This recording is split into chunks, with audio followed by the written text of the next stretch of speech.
I sat in my office and I put my feet up and I said, God, if this is where I'm supposed to be, I will make it work. But if there's something bigger, please give me a sign. And 3 or 4 seconds, my email dinged. The title of the email was, Are you ready for a career change? Welcome to the Franchise Champion Show. I'm Alan Regala, former G1 athlete, Stanford engineer, and franchise owner who built a multi-million-dollar exit. I created this show to help driven individuals like you find the right franchise and learn how to build wealth and reclaim your time. My guest today is a former high school state championship coach and franchise veteran who brought all that expertise to a business that sits at the intersection of sports and entrepreneurship. He's now a multi-territory owner with Fundraising University, a fast-growing franchise helping schools and student athletes across the country raise more money in less time. And he's doing it at a 7-figure level across Mississippi and Louisiana. Stuart Miller, welcome to the Franchise Champion Show. Hey, Alan, how you doing? I'm doing great. I'm so glad you were able to join us today. All right, take us back to the beginning here. What was life like, before Franchising University? What was your background? Yeah, so I was an athlete, baseball guy, and then once my playing career was over, went to college, knew I needed to get a degree. I had always had like an entrepreneurial spirit. I knew I wanted to own my own business, but I was also very active. I wanted to be, more in the fitness space or maybe the coaching space. I wasn't really sure, but I knew I wanted to own my own business, right? That's where I was. And so right out of college, my wife and I started a business, and she's like, you're really good with kids. You know the game. Why don't you get into coaching? And I was like, coaching? Coaching. I had never thought about coaching, right?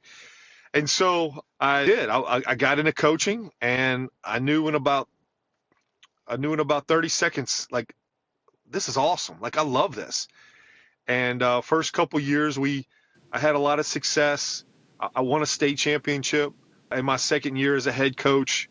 But coaching and teaching, thank you. Coaching and teaching, there's a lot of time invested. And the pay just isn't there for somebody who wants to build stuff. And so I left coaching, and I bought into a fitness franchise, and I loved it. I learned a lot about business that they don't teach you in college. I learned a lot about what a franchise is and what it's not, and the advantages. And so, I did that for a long time, and then we sold them, and I went back into coaching, and because that's really where my passion was. There was a spot open. My wife is a principal at a school, and there was a spot there, and my kids went there, so it seemed like a good situation. And went there, and again, I guess maybe kind of brought what I do, what I think, things should be ran. We had started to have a lot of success at that school.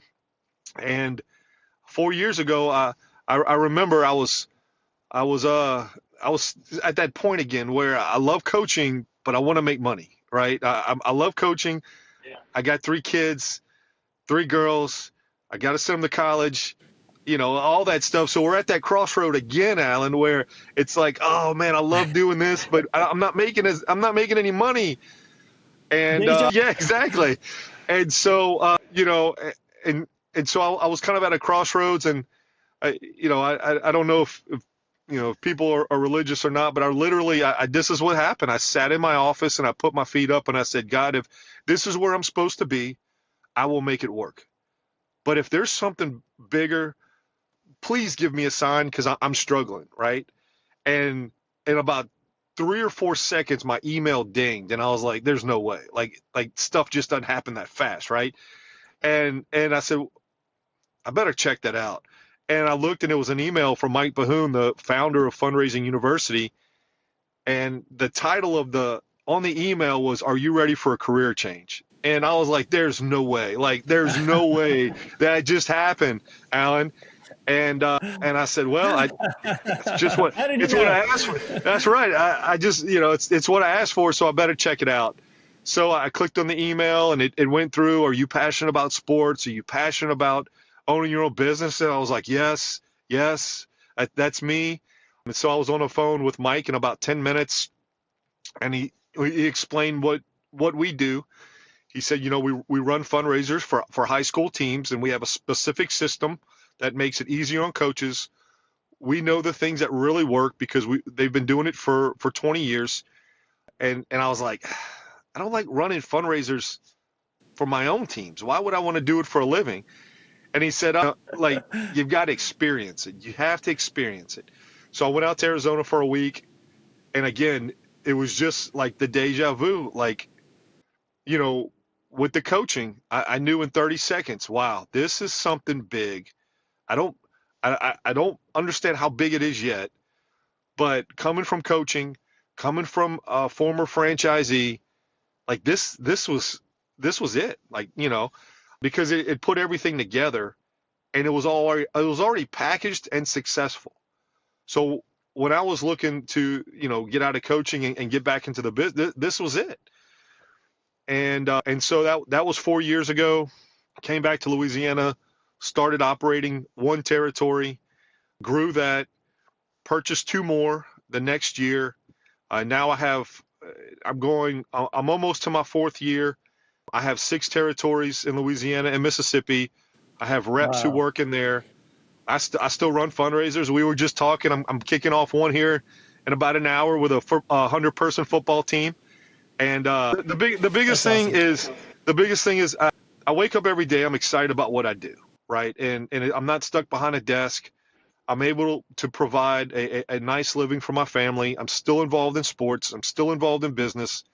And the thing is we're able to tie those two things together for people who want to be in that space.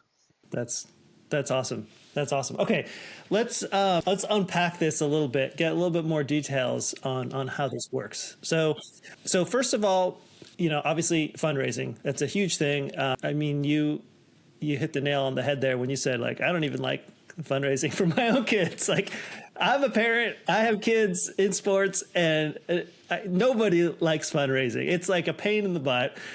And so this is a real service, that you're providing to help the schools, obviously, and the teams raise money. But for the parents to not have to, be have this huge headache, and the coaches.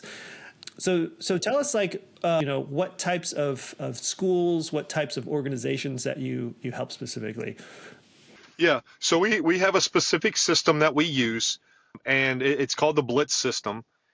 And we're built mainly for high school athletic sports. And it doesn't mean we can't help other people, but the key dynamics that are part of our system are already present in sports. Okay. So the planning and the organization and the accountability and the urgency. If you talk to any coach and say, do you have planning in your space? Yeah. Well, we plan everything. Everything is planned out, from a practice plan to the drills that we're going to run at this time to where we're going to eat before the game. Everything is planned out, and it's organized. Okay, we have this equipment. These coaches are going to coach these people. This is how we're going to win the game. Everything's organized. So those dynamics that already exist in sports, we have them in our fundraising system, and that's what we bring. So it's familiar when we start to install our system, because we're a service-based company, and so we're going to the schools and we're working with the coaches hand in hand. So it's not like we just send the coach something and say, okay, here's what you need to do. I'm behind a screen, you're behind a screen, you go do it. No, we go to the school and we say, all right, we're going to allow you just to coach. We're going to allow your coaching staff just to coach, but we're going to show you how to do it in fundraising. And so we divide the team into smaller teams. Each assistant coach is over a team. So it's just like they're coaching their group for that week. And we say, okay, these are the important things. This is what we need to say. This is how we create a sense of urgency. So we're coaching the coaches on the things that we know work.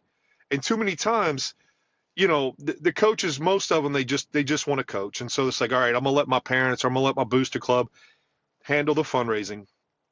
And they try and do the best they can, but they got jobs too, right? So like, hey, I saw this idea. Let's go try this. Let's go try that. Well, it takes volunteers, and then it also takes people showing up. who's going to organize it, who's going to count the money. So there's a lot of moving parts to that stuff. What we do, we're the lead on it. We're there directing it. It's us, the team, the coaches, and the players. The parents, they can help out, right? But they just play a different role. And so the parents are happy because they don't have to get that involved with this and figure stuff out. Our fundraisers only go 1 week, and so we can raise $500, $600, $700 or more per player in just 1 week. And so it's not a big, long, spread out thing. We have the technology figured out where it's safe and everything is trackable, which is huge for schools these days because there has to be a record of everything, And so we come in, we work with the coach. It's about 3 or 4 hours total, so it's not taking away a lot from the teams and from the coaching. But we're there in person, and we're leading the fundraiser for that week, and that's it. And then we bring them a check 7 to 10 days later, so they get paid fast. So the fundraiser goes 7 to 10 days. Then the coach gets the check 7 to 10 days later, and players go play, coaches go coach, and parents cheer them on. And the coaches just go buy whatever they want. So, and so that's what we bring to the school system, and that's what we bring to these teams. You don't have to figure it out. We already know what works. We're here to help you out, and allows you just to go coach. That's awesome. I mean, that is awesome. I know from firsthand experience how challenging that is, and it's really cool how you align it with coaching, like the process. It's coaching is a process. Coaching kids in sports, coaching student athletes, and so is fundraising. Why not, align them together and show them the way and make it easy for them. I think that's really cool. You were just telling me before we started this about what you're going into today and a little bit about how you've helped this school out. Tell us about that. Yeah, so today we're kicking off a 100-person football team at a school that we run a lot of fundraisers at. Their baseball team played in the state championship last year at the 5A level. That's the highest we go in Louisiana. And they have about 36, 37 players, and we raised $36,000 for them this year.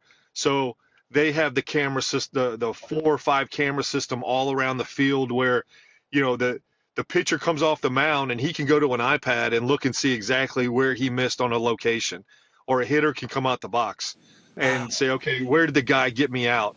I mean, it's incredible the amount of technology, but and then a powerlifting team, we worked with the boys and girls powerlifting team in December.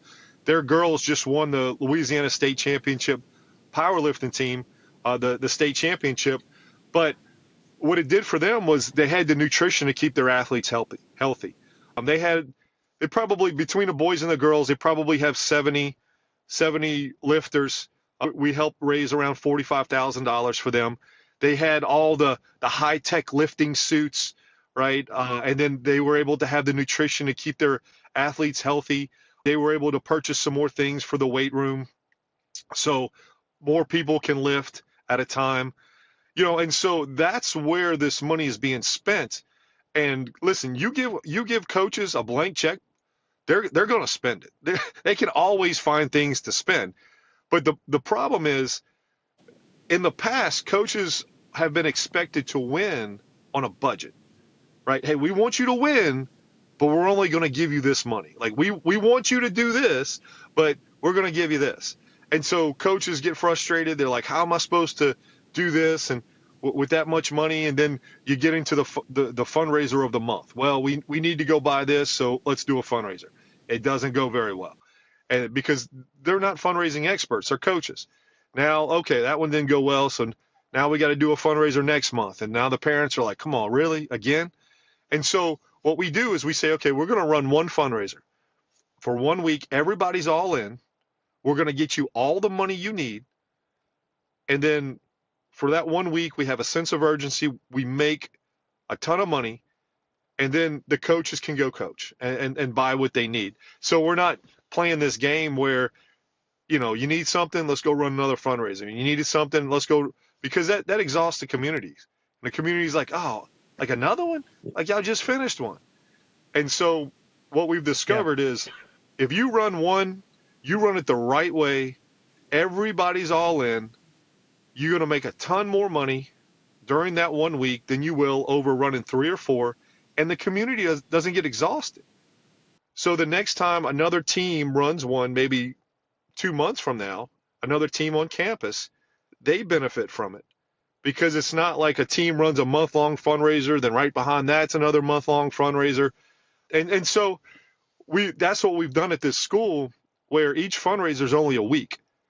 And so we run it at the right time of year where nobody's on top of each other running fundraisers at the same time.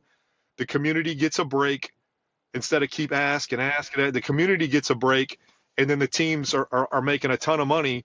So they're getting what they need to be competitive. They're getting the money they need to be competitive, and they just run one fundraiser. Yeah. Yeah. It's very efficient. I love it. I assume you run this at the beginning of the season or just before the season?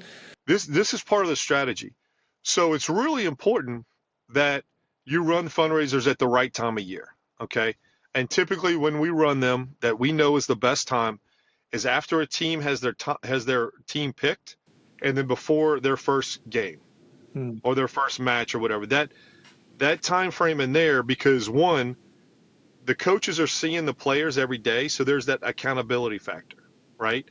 The parents and the supporters, they're ready for that season to begin, and the excitement's there, so they're going to give more.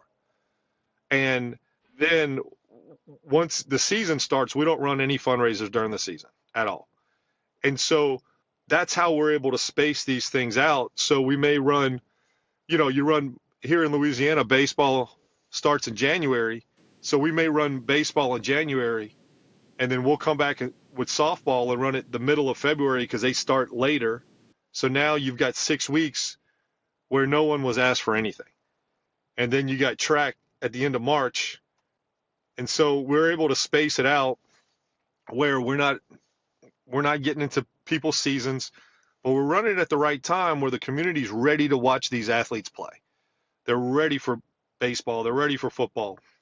And you really maximize the excitement of that time of year. And that, that's part of what we bring. We work with thousands of teams across the country in 44 different states, and we have that data, and that's what we do on a weekly basis. Okay, what's working? And so over the last 20 years, Mike and people in leadership that have been doing this forever, it's like, all right, this is what works. Let's just do this. Like, we're not trying. Let's just do this. And then we just continue to work on getting really good at that. That makes sense. Yeah, it's great that, continuing to evolve and learn and improve the process over time, I'm sure. Tell me about, so, in my experience with fundraising, it's oftentimes, the kid comes home, says, hey, I need to do this. Can you help me from the parents? And it ends up being the parents doing so much of the work, right? And it's like, it's terrible. So with your guys' system, tell me about how you really empower the kids, the student athletes, to be the ones that are actually putting in the effort and doing the work. Yeah, so we know that when kids are held accountable by the coaching staff, there's a standard set, and they're going to perform better. And it's just like if you're going to be on a football team, you have to make so many summer workouts, or you're not on the team, right? You have to make a certain GPA in class, or you can't play football, and then you have to learn the playbook. You have to know where you're supposed to be at certain times. You have to know your responsibilities. So teams have all these standards for their athletes. And so what we do is we come in and we say, okay, we're going to divide the team into smaller teams. And now here's the expectation for each player. Okay. And we put that together. We coach the head coach at the kickoff on what to say.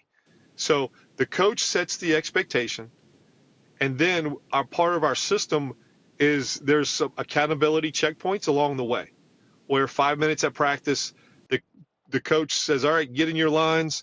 Let me check your progress. With our software, they can see everything that the player's doing or not doing. So it's like if the player is missing practice, or the player's missing workouts, the coach is going to go have a conversation with them. Hey, you want to be on the team? This is the expectation for being on a team. And so we just bring that methodology to fundraising, where if the expectation for the player is to do X, Y, and Z, and he's not doing it or she's not doing it, the coach is going to go say, hey, we've been running this for 2 days, and you haven't done anything. It's the coach going to the player and setting that expectation and holding the expectation for the player. If you want to participate on this team, you want to be part of this team, this is what you have to do. And when that's not present, what happens is the coach says, hey, y'all go sell these tickets, go sell these raffle tickets or whatever, or the cookie dough or whatever. Go home and sell them and bring me the money back whenever you're ready. Well, they're going to bring it to you, Alan. They're going to say, hey, Dad, can you hop on Facebook and sell these things for me, right? And then if the coach never checks it, what's holding the kids accountable to doing it? Nothing. When it's at the team level, it really takes the stress off the parents, because now the coaches are holding the kids accountable for the expectations that are set up that's already in the team. Like when you join a team, the coach says you have to do these things to be on a team. Well, now the fundraising is just part of a team activity. It's no longer something extra. And once you can change the coach's paradigm about thinking about fundraising being something extra, man, we have teams that make $100,000 in a week, Alan. We have teams that make $125,000 in a week. Crazy. When the coaches are like, oh, this is really no different than what I already do. But too many of them, I don't want to fool with it. I'll let the parents. Well, now they have no control over their money, and so it puts all. So what this does, it takes all the pressure off the parents. We're expecting the parents to perform, or now it's more team based. Yeah. I love it. That's so cool. Quick pause. Stuart was looking for something that would give him purpose and create financial freedom. That's the kind of match I make for others looking for a career change at no cost to you. Schedule a call with me at athletetoowner.com/ready. All right, back to Stuart. So let's change gears for a moment here and talk about, your role as the franchise owner. And, you've got, I guess, tell me about how it started. It sounds like you're in about year 4, you're coming on to year 4. Tell us what it was like at the first year, and then we'll kind of talk about how we got into where you're at now. But what was that like your first year, and what are you doing as a franchise owner? Yeah. So my first year, I had one territory, and we have a way where, okay, each territory is 50,000 students. This is how we divide them up. This is you're really learning how the business works, learning the cycle of fundraising, because we work all year long, because teams need money all year long. And if it's not athletic teams, it's bands, it's ROTC, it's all these other groups. Well, they operate all year long. And so our business is not cyclical. It's not like we're going to have a really good summer, okay, but then we're going to have a really good winter, and fall and spring is kind of off. And so that first year was one, getting really good at what we do, because we have tremendous training in the beginning, and then we have weekly trainings on Fridays. So we're always tightening up here, make sure we're doing this. We're getting better at the meetings with the coaches to explain how this has to work. And so we're always getting better. But that first year was spent getting into schools, letting coaches see the value we bring to schools and teams, obviously running the fundraisers, helping teams, really proving to teams that we're going to do what we say. Because in this space, there's some other fundraising companies, but they don't provide the service or the results that we do. So I spent that first year, one, building my business, getting into schools, signing teams up, running the fundraisers effectively on external, and then internal. I started to learn how to manage my time better, right? I Mm. learned how to run a business better. I learned how to fill out, make sure my pro forma is up to date. All the business side internally, I had to learn how to, when a coach canceled on me, how to deal with that internally, right? So every challenge my first year, I knew it was building me up to be better at what we do, or me doing, being able to be better at what I do. So when we were at that conference a couple of weeks ago, Mike spoke and then I spoke, and another guy who's really successful business owner, when we were going to one of the locations, he asked me and Mike if we hired a communications coach or a speech coach for that. And we kind of started laughing. We didn't hire a speech coach, but after my first year, I did invest several thousand and hundreds of hours practicing, because I knew what we had was special, but if I can't communicate it to coaches and teams, it's not going to work. Yeah. And you start to see what works and what doesn't work your first year. The second year is really where the magic happens, because 90 to 95% of the teams that we work with the first year, they sign up to do it again the next year. So you really build a solid business your first year, and the more you hustle, the better that's going to be. And so now it's okay. Now I'm how do I get those teams to perform better?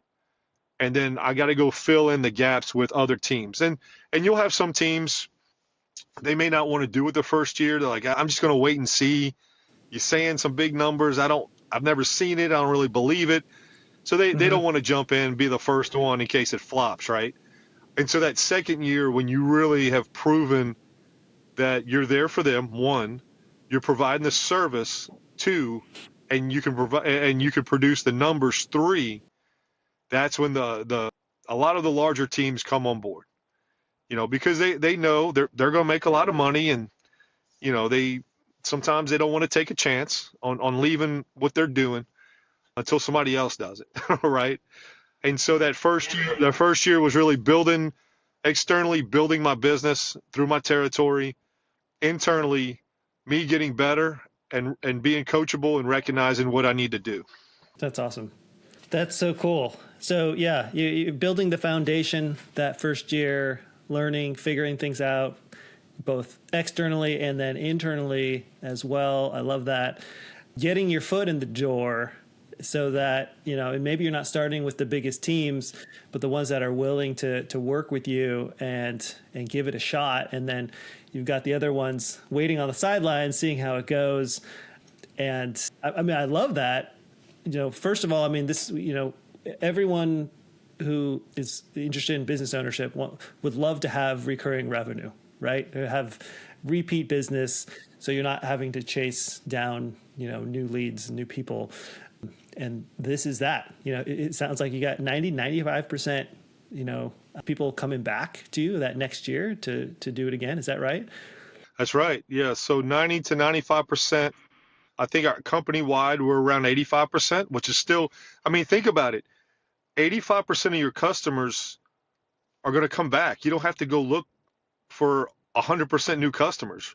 Too many times it's, I'm going to sell you something. Okay, you have it now. Now I got to go find someone else to sell it to. So with this, one, you become a valuable part of not only the team, but the school, okay? Because now you're able to raise so much more money and doing it safely, which is what administration they worry about safety. So now we're becoming a valuable part of the school, and so year after year it just grows and grows and grows. And when you're having a team sign up, re-sign at a 90 to 95% rate, then it's really okay. How do I get those teams better? How do I fill in these gaps? But I'm not spending all my time going out looking for new customers again. Yeah. Yeah, yeah. That's amazing. I'm curious, like, what is the range of opportunity look like for a given school? Like if you think about all the different like different teams that they have and like you said, band or ROTC or whatever other things, like what does that look like? Yeah. So at any given school, and we'll just take a regular decent sized school. In Louisiana, we have schools that range from 300 kids to 3,500 kids. Okay. And so let's just take a school with 1,200 kids. Well, there's probably going to be somewhere around 20 to 25 different organizations, whether it's a competition team, or an academic organization, or a band, or ROTC, or Beta, and then you got all your sports teams, football, basketball, baseball, where basketball has boys and girls, soccer has boys and girls, lacrosse, wrestling, boys and girls now. So we have a lot of powerlifting going on here in Louisiana. Then you got baseball, you got softball, you got flag football. And here's the thing, they all play in a season where they need equipment. And a lot of them are going to summer camps where they're going to, I've got volleyball teams that they'll go to LSU or they'll go to Texas A&M for a team camp. Well, now they need money for that again. And if they can run another 1 week fundraiser and make the money, they don't have to go to the parents. So now not only is the season paid for, but their off-season development is paid for in 2 weeks, 1 week each. Wow. And so my very first group I ever got, I'm looking to hit a home run right off the bat. I go to the football coach and athletic director, and I sit down, I talk with him, and he says, Stuart, listen, I've been with this guy for a long time. I'm sure y'all do a great job. He never heard of us. So he said, I'm just going to stick with my guy, and I said, all right, coach, I appreciate the time. Being the athletic director, are there any other teams on campus that that need money? And he walked me down to the girls basketball coach, and then he took me to his wrestling coach, who is his defensive coordinator. Because I told him, I said, Coach, I just need one team on campus to prove that we can outperform what you're doing. And so he took me, I ran with the girls basketball coach. We ran a fundraiser, paid for their season. And when I brought her check, the girls basketball starts in October here. And I brought her check and I said, Coach, is there anything you've ever wanted to do for your players that you've never you've never done? And she said, Stuart, we play in the toughest girls basketball district in the state. And our two biggest competitors in the district, they always go to a college summer development camp. And my kids just can't afford that. Like, I can't ask my parent, and I said, all right, Coach, here's what we do. You play this season, you figure out how much that's going to cost and when you want to go, and we'll take care of it. And so February came around, their season ended. We got back in touch with, because I'm at the school already. So I went and talked to her. She said, we want to go to this camp. It's going to cost $5,000. It's like a weekend, room and board, everything. I said, all right. So we set up a 1 week fundraiser in May, and we paid for the whole trip. I brought her a check for $5,048. And Wow. like, she couldn't believe it. She's like,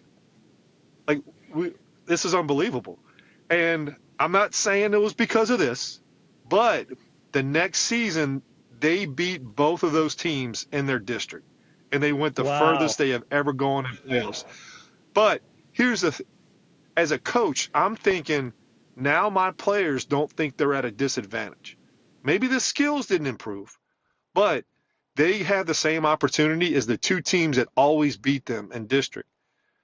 And so, I don't know how much the camp helped. I'm sure the camp did help, but psychologically, that girls basketball team felt that they were on the same level as those other two teams because they had the same opportunities. And that's, if not the biggest reason, one of the biggest reasons why we do what we do, because there's thousands of coaches in America that want to give their kids the moon. But again, they're handcuffed with a budget. You can only, like, we're going to make you this much. Well, hopefully somebody writes us a big check. We can make those dreams a reality with what we do, because we've proven we can do it. And so, that's just one example of a coach wanted better for her players, and we were able to help them get there. And we can do that for just about any team across America. That's so awesome. That is so cool. I mean, what a fun business, what a purposeful business this is, helping coaches and ultimately the players, be able to compete and to be able to grow. That's just really phenomenal.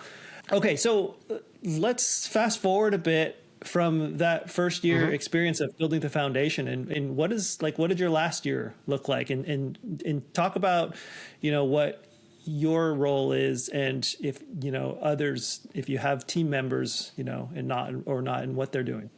Yeah. You want me to talk about numbers? Is that okay? Yeah, include numbers too.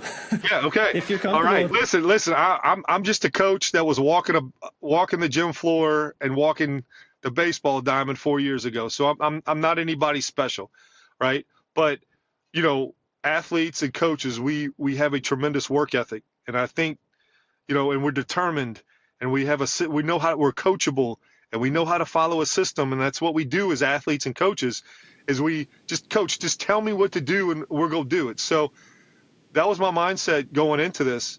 The biggest thing was being coachable, because I went into this and I said, I don't know anything about this. They're the experts.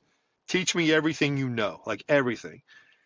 And my first year, I did right over $1 million in gross sales my very first year. My second year. That's incredible. I really didn't know I was even there. I was just working, and then you look up and you're like, wow, okay. I didn't know we were there, right? I'm working, I'm signing up teams, I'm working hard for the teams, I'm working hard for my family. And then you look up at the, in November, and you're like, man, that's pretty good. And so after my first year, coaches start talking. And I've started getting calls and texts from coaches on the around the state saying, hey, can you come down here and do this for us too? So, being a franchise, I had to buy those territories, which I was totally fine with, because the demand was there already. And what we do is not rocket science. So it's repeatable, and I could teach it to other reps that wanted to do this, and I'm just paying for the territory. Like, I didn't have to invest $600,000 into building a whole new facility or buying some special equipment for hundreds of thousands of dollars. I'll buy the territory, I'll find the rep, and I train him or her to run our system. It was that. It's just like that, That's and so nice. That's so nice. So yeah, it's crazy. And so I bought 2 more territories in Louisiana, and I hired a rep. And my second year, my fundraisers got better. The rep started about halfway through the year. We did 1.6 million, and then I went ahead and purchased the rest of Louisiana and Mississippi. And I hired another rep who did another 6 months. So now this is his first full year, and I'm looking for a couple more reps, but we'll do over $2 million between myself and 2 reps who came in within 6 months in 3 territories. And I still got 3. Well, I just hired another guy who's getting out of coaching. He just had a baby, and coaching just takes too much time. And so I'll do $2 million with half my territories. And I didn't have to really spend any more money except to purchase the territory. That's incredible. And so the investment on each territory after that is incredible, because it's just a system. It's a system that now, and you can coach and you can teach. And then the rep goes and tries to replicate what I did or what somebody else did. But the biggest thing I want to convey is the system is there. Like a proven, repeatable system is there without, having to, when I wanted to open a new gym, and I think I told you this a couple of weeks ago, when I wanted to open a new gym, I had to spend $700,000 and then hope the people come through the door to get a membership and to buy personal training and to buy supplements. With us, we know where our customers are. We know they need what we offer, and there's no shortage of them. And it happens all year long. So it's not cyclical.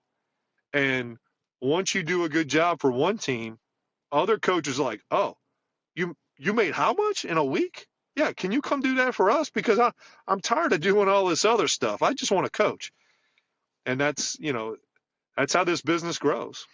Yeah, that's pretty phenomenal. I mean, we talk about recurring revenue earlier as being something everybody wants. And now this, when we look at expansion, how to really grow and scale your business, you are just buying zip codes, basically, right? I mean, you're not having to create a store. You're not having to buy a bunch of vehicles and equipment and all that other stuff. It's just some zip codes. And then you apply the process, you train the person in that area. I mean, that's pretty phenomenal. Yeah, there's no build out, there's no 10-year lease, there's no anything like that. There's no approval. I got to get approval from the city inspector. There's none of that stuff. It's here's what we do, and we know it works. And here's the territory. Buy the territory. Either you do it, or you hire a rep to do it. We basically know already which type of people will succeed in this. So that's the people we try and hire. And so yeah, you're right. Each territory is 50,000 students. So the territory may look different for different people. Like, my brother-in-law has a territory in Atlanta, and he could go from one side of the territory to the other in about 40 minutes. My territory in North Louisiana, if I go from one side, it's to the other side of the state. So, it's vastly different, but it just depends on how the schools are situated. He has a ton of schools that have 2,500, 3,500 kids, and I probably have 5, maybe, and so different territories, I guess, geographically may look different, but they're all the same number of students. Got it. Yeah, that makes sense. I love that. So Stuart, we've got a lot of people out there that are, maybe in the corporate world somewhere. Some of them might be coaches, but some of them might just be, in different, at different types of organizations that are just looking for a career change.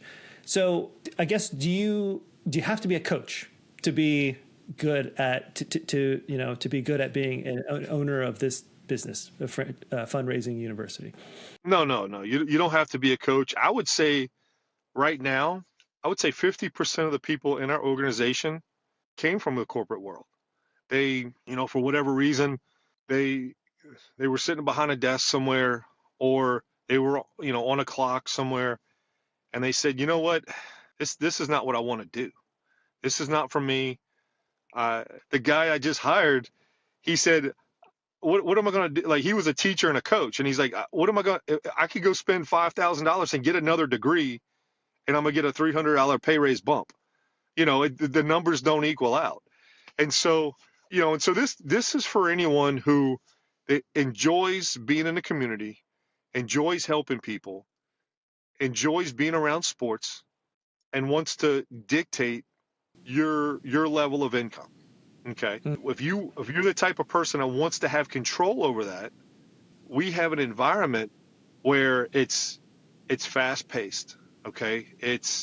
You're going to schools and you're talking to coaches, and you're interacting with coaches and kids, and you're in gyms and you're in weight rooms, but you're creating such an impact on these programs that, think about, if you played sports when you were young, there was probably a couple of things that you can remember that really made you love sports, or what really playing, or being part of a team, or traveling. I'll never forget the first time, like at 9 years old, our baseball team traveled to Florida to go play. I thought like I had made it to the major leagues. So like, we're going to go travel somewhere to go play, that's incredible. And I mean, we have stories after stories after stories. There's a team called Ringgold basketball, and they're a very small school. They have one light, blinking light going through the town. Mostly log trucks go through the town. It's not, because sometimes people get into this and are like, oh, well, that school doesn't have any money, so I'm not going to go over there. And every team needs what we have. And the story I'm telling is they had committed to go play in the Smoothie King Center in New Orleans, and they're 4 hours away. They committed, but they had no idea how they were going to get there. So we ran a fundraiser for them. We ran a donation fundraiser for them, and we raised about $10,000 in a community that had never raised more than $800. And Wow. they were able to take the boys teams, the girls teams, go down and stay a weekend in New Orleans. Those kids probably have never left Ringgold. Most of them never left Ringgold, much less North Louisiana. And so, there's probably one kid from that team that may go play at the next level, but those kids will talk about that trip forever, you know. And so we're able to help coaches provide these type of opportunities, all over the country. And I'm able to lay my head down at night and saying, you know what, I was able to make some money and support my family doing something that matters, creating an impact. I'm not out here selling stuff I don't believe in. I'm not out here trying to hustle and scam people. Whatever people want to do, they want to do. But sometimes people chase the money in lieu of how are they getting the money, right? Or, hey, I can go make a lot of money doing this. I don't really love it, but you know what? The paycheck's nice. And so we have, I don't know, Mike's created an opportunity where you can do both. Like, you can really love what you do, create a positive impact on the team and a community, and make a pretty good living at it. And if you want to grow it, the opportunity is there to grow it, because it's the same system where it's here in North Louisiana or it's in Seattle, Washington. It works the same. There's the coaches, coaches are coaches, teams are teams. Dynamics of sports are all there exist everywhere. It's the same dynamics, and so you played and your daughters play, and you're like, yeah, that you know softball fields are the same dimensions everywhere. you know That's right. That's right. Well, this has been great. I want you to leave us with one thing. What's one bit of advice you give to anyone out there who's considering, a change in career, and they're considering franchising? What bit of advice can you give to them? Yeah, like, there's no waffling, there's no back and forth. If you even think, well, I've got a safety net over here, if it doesn't work out, that's the wrong mindset already, because you're not going to succeed if you're constantly looking at your safety net. Because that means if you're spending time and energy looking at your safety net, you're not spending 100% of the time of what you need to do to be successful. And so when you go, you got to go all in. The guy that played quarterback a couple years ago for me, I gave him the task of meeting with the team and coming up with a motto for the team, and I didn't know what this meant at the time, but he said, every time we put our hand up, break out, he said, 10 toes down. And I'm like, 10 toes, what does that even mean? 10 toes down. He said, Coach, we're all in. Like, we got 10 toes dug into the ground, and we're not leaving. Like, we're not going anywhere. And that guy's probably going to go. He's probably going to go be a rocket scientist somewhere. He's the smartest kid. He was a 7th grader and got a perfect on the ACT. So he was a genius. But and so if you are going to do this, you've got to go 10 toes down. You've got to be all in, and not only be all in, but be willing to be coachable. Okay. When you go into a franchise, they already have a system that's repeatable. They have a system that works. That doesn't mean you don't have to work. They're just going to show you what works. You have to go do the work. Now, When you get into a franchise, they're going to save you they're going to save you a lot of the mistakes. They're going to save you 80% of the mistakes. They're going to save you probably on wasting a ton of money. So when you go into a franchise, they have the system. They're going to show it to you, but you still have to go do the work. So you have to be coachable and you have to go all in. If you're always looking, well, if this doesn't work out, I can go do this. There's no plan B. Like it's plan A. And that's the people that are way more successful than I could ever imagine to be. That's what I've learned from them. Like there's no plan B. I'm all in and I'm going all in and I'm going to be super successful or I'm going to crash and burn, but I'm going all in either way. I love it. I love it. Burn the boats. Burn the boats. We're here. Hey, listen, that was our baseball team's motto, was burn the boats. So, yeah. It's all these cliches that we take from sports that we can apply in the business too, Alan. And if I'm sure, you probably talk to a ton of super successful people and it's the same thing over and over and over. Like I'm going all in. I'm learning as much as I can. I'm going to outwork everybody and I'm going to show up every single day and I'm going to follow the plan and whatever happens. And I'm going all in. So. Absolutely. Absolutely. Well, that's the whole theme of my business. I mean, athlete to owner, it's taking those principles of high performance training, the things that you learn when you're learning, when you're going out there trying to improve whatever that is, especially at a competitive level and, having, purpose and discipline and, being coachable and, creative problem solving, accountability, grit, empathy, and communication, right? I mean, these are all things that we learn when we're in sports and in teams, and now you get to apply those same things in business, and it's a recipe for success. So love it. Yeah, I mean, listen. Well, Mike, we have a mental performance coach on staff that we meet with every Friday. I don't know how many other. I mean, I know elite teams have that. I'm not sure how many other businesses have a mental performance coach. Because we're a collection of coaches and teachers, and we know how much that stuff means to athletes in competition. But we're also in competition, right? We're in competition with ourselves. We may be in competition with another fundraising company, or whatever. And so we learn the same things. We work with Brogan, and she works on the same things that and she's a UFC fighter, so nobody talks back to her. But and so, but it's the same principles that we're teaching the athletes about how to handle pressure and all these other things, and how to schedule your week out, and how to be more productive, and how to handle failure. That's why Mike sees the value in it. That's why Mike brings her in, and we meet every Friday, and we go over those lessons as well. Because if you're an athlete, you're familiar with that. You're familiar with those concepts. And, in business, you'd be familiar with them too. Yeah. Yeah, that is very unique. I got to say, I have not heard of that in another franchise organization, of having a mental performance coach. And man, that is valuable. I mean, that is really valuable to anyone who's had coaching before, knows the value of a coach, and especially the mindsets. And the mental game is like 80% of it, right? Is the mental game.